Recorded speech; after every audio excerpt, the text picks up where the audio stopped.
नमस्कार, अस्सलाम वालेकुम, सत श्री अकाल, जय झूलेलाल। मैं हूं जी प्रेम मटलानी और आप देख रहे हैं हालात हाजरा का प्रोग्राम। हकीकत ये है, इब्तिदा में आपसे दरख्वास्त है चैनल ज़रूर सब्सक्राइब करें।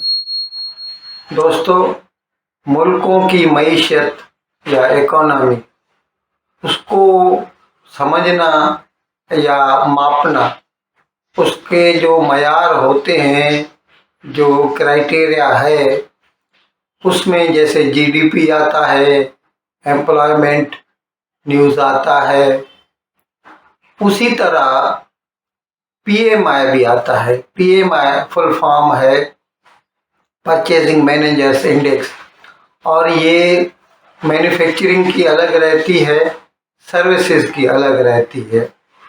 और भारत की जो सर्विसेज हैं वो एज कंपेयर टू, अगर उसका मुआवजना किया जाए मैन्युफैक्चरिंग से, तो उससे बड़ी तेज़ी से आगे बढ़ती जा रही है।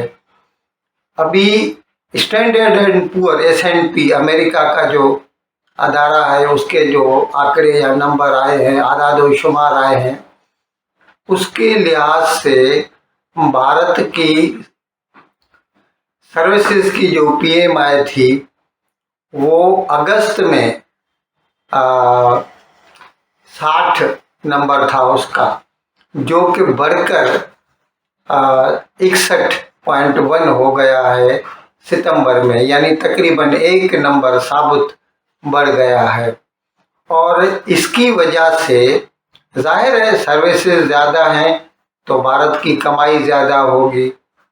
और वैसे तो सर्विसेज में 400 किस्म की सर्विसेज आ जाती हैं, लेकिन भारत की जो कैश काउ है सर्विसेज, वो तो कंप्यूटर सॉफ्टवेयर होता है।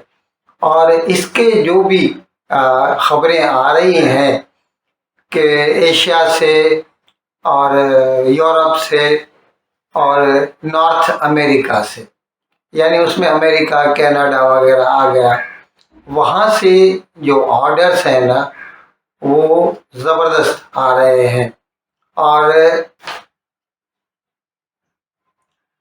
और पिछले साल जो, मतलब ये 5 महीने, सॉरी पिछले साल नहीं, इस माली साल के जो पहले 5 महीने गुजरे हैं, छठे महीने के अभी नंबर नहीं आए हैं पूरे, यानी अप्रैल से लेके अगस्त तक, इसमें हमारी जो सर्विसेज एक्सपोर्ट्स रही हैं वो कुछ 133 बिलियन डॉलर रही है।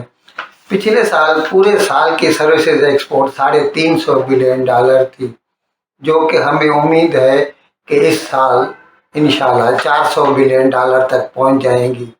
और पिछले साल 400 बिलियन डॉलर हमारे कमोडिटी एक्सपोर्ट्स थी जो, और उसके साथ सर्विसेज एक्सपोर्ट 350 बिलियन डॉलर थी, और उससे मिला के हमारी एक्सपोर्ट्स 750 बिलियन डॉलर बनी थी। इस साल हमें उम्मीद है कि कम से कम सर्विसेज की जो एक्सपोर्ट होगी वो 400 होगी, और कमोडिटी एक्सपोर्ट्स अगर 400 भी रही तो भी दोनों मिला के 800 बिलियन डॉलर तक भारत की एक्सपोर्ट के नंबर पहुंच जाएंगे। अच्छा, इसका जो असर होता है वो जीडीपी पे भी होता है, और जीडीपी के जो पहले जो तिमाही के नतीजे आए थे, तो भारत की जीडीपी यानी अप्रैल से लेके जून तक उसमें 7.8%, 7.8% का इजाफा हुआ था। और ये भी जो है ना, इसमें भी सर्विसेज का बड़ा जो कंट्रीब्यूशन है, कमोडिटी का इतना नहीं है। उसकी वजह ये है कि पूरी दुनिया में जो है ना, एक लिहाज से मंदी का रुझान है। अभी अमेरिका के जो नंबर्स आते हैं तो अमेरिका में तकरीबन 2% के हिसाब से इकोनॉमी बढ़ रही है। जर्मनी तो पहले ही ऐलान कर चुका है कि it has gone into recession. बरतानिया का ये हाल है कि 10% तक जो है वो उन्होंने अपने इंटरेस्ट रेट और सॉरी 10% तक उनकी जो है इन्फ्लेशन जा रही है, और जिसकी वजह से वो इंटरेस्ट रेट लगातार बढ़ाते जा रहे हैं।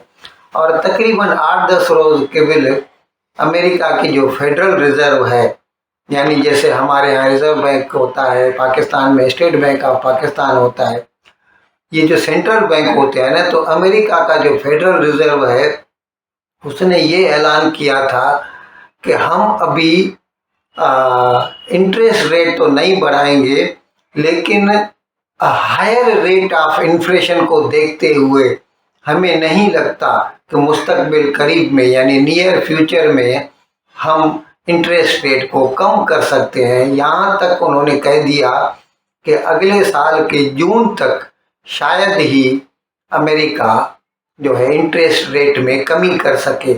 और इससे आपको ये मालूम होना चाहिए कि जैसे इंटरेस्ट रेट कम होते हैं तो कंपनियों की कमाई बढ़ जाती है, और कंपनियों की कमाई बढ़ती है तो उससे हमारी ग्रोथ बढ़ती है।